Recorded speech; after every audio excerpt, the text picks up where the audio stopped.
One of Milwaukee's largest and oldest recycling operations is celebrating 95 years in business. The product features a little bit of a lot of us. It is a natural fertilizer produced from a byproduct of the sewage treatment process. Malorganite is feeding lawns and gardens here in Milwaukee and around the country, but that's only the beginning of its many benefits. Miner's Garden Center has everything you need to create a lush landscape, including the food to feed it. Milwaukee's own Milorganite is a top seller here and long has been. This year is our 95th anniversary, so we're one of the oldest recycling efforts in the nation. Jamie Stoffenbiel has the age-old recipe. I'm the agronomist for Milorganite fertilizer. What's an agronomist? Like a turf and soil scientist. My background is in turf. I used to be an assistant golf course superintendent, so grass is my jam. The grass is always greener, right? Absolutely. On the other side. Absolutely.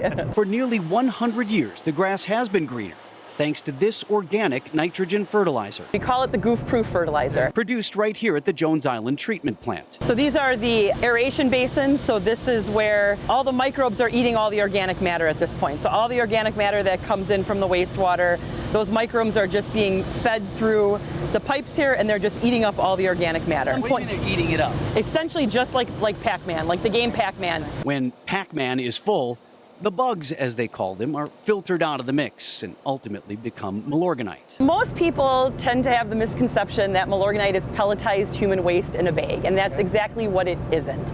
It's the microorganisms that eat all the organic matter, eat all the waste in the wastewater.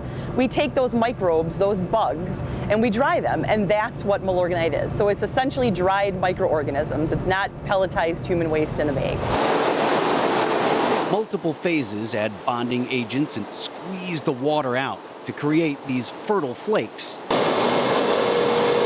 Baked at 1200 degrees, any pathogens eliminated, pellets begin to take shape. Loaded onto rail cars or bagged and shipped, 47,000 tons of Milorganite leaves for lawns all over America every year. Questions?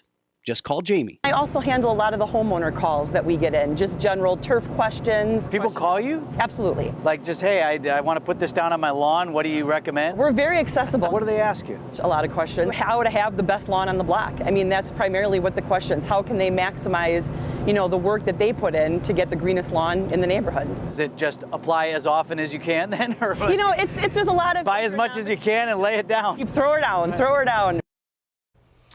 All right, it's actually a touch more complicated than that. Here are, though, Jamie's tips for the best lawn on the block. She recommends 4 Milorganite applications per season: Memorial Day, Independence Day, Labor Day, and Thanksgiving.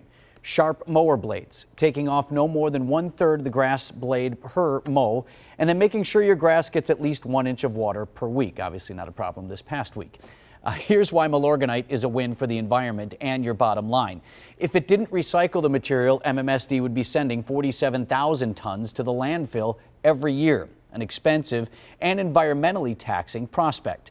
Additionally, MMSD reports selling nearly 46,000 tons of Milorganite in 2020, generating nearly $12 million in revenue, helping to keep rates lower for taxpayers.